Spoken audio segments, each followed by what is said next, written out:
Hey, het hoort een plaat van Poort. On deze kreet komt er een, want de oudste muziekwinkel van het land sluit de dwarren.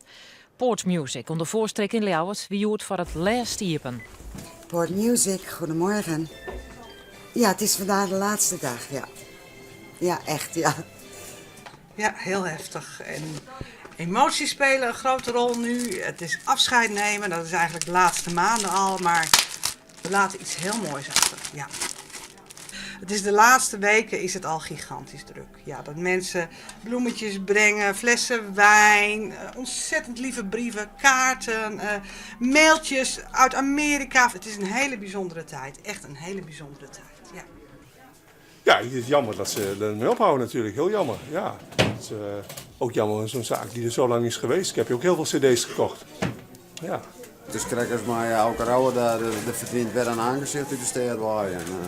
Ja, dat is altijd jammer natuurlijk. Maar ja, ik heb je wel begrepen. En wat doe je nou, Joet? Er is nog geen plan B.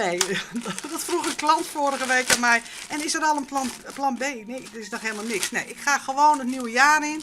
Zonder garanties, maar die heb jij ook niet. Die heeft niemand. En we zien het wel. Eerst even rust en vakantie. En dan gaan we weer solliciteren. En dat zien we wel. Ja. Nou, succes. Dankjewel hoor. De 5 pan van Poort Music binnen verkocht en we de ombouwt naar appartementen.